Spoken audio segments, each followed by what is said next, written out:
Antara Dr. Afia Siddiqui dengan Putri Aryani. Dua muslimah yang prestasinya mendunia. Tapi perlakuan dunia terhadap keduanya bak langit dan bumi.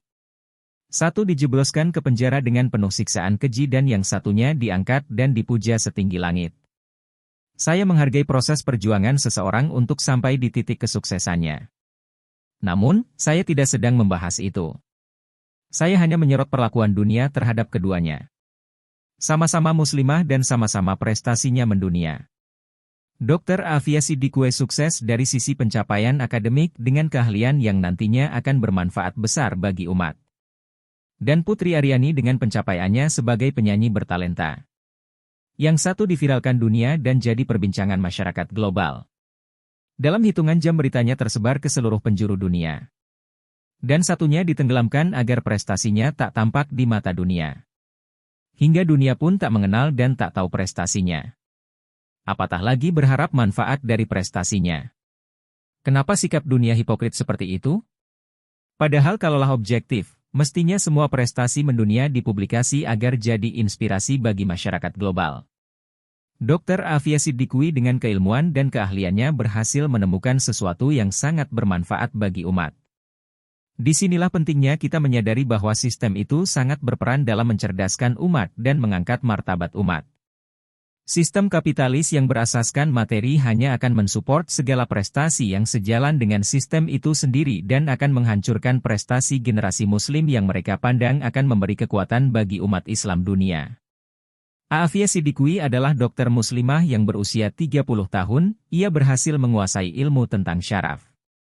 Dia belajar neurologi di Massachusetts Institute of Technology, salah satu universitas terbesar di Amerika, dan memiliki 144 gelar kehormatan dan sertifikat dalam studi ilmu syaraf dan ia juga satu-satunya ahli syaraf yang mendapatkan gelar doktor dari Universitas Harvard. Tidak ada orang sepertinya di Amerika.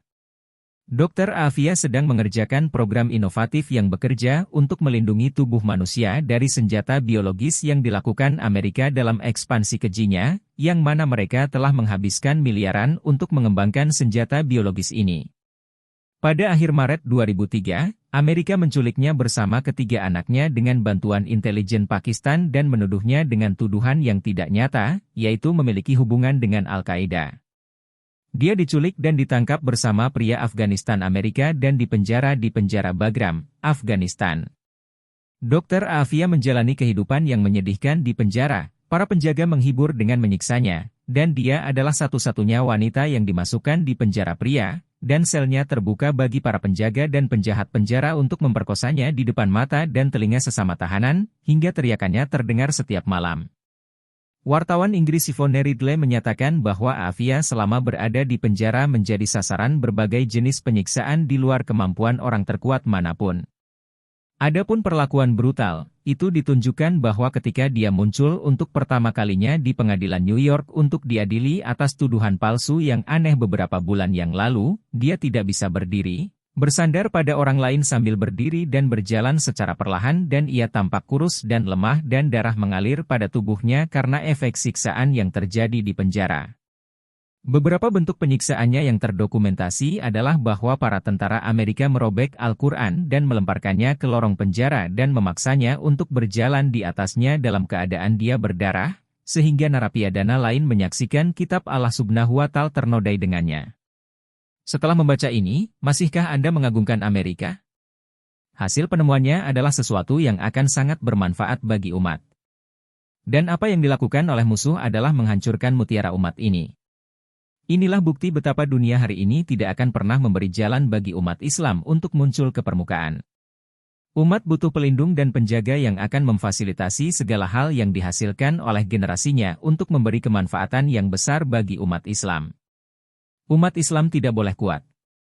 Umat Islam tidak boleh memimpin dunia. Umat Islam hanya boleh jadi pengikut dan selamanya hanya jadi pengikut, itulah tujuan mereka.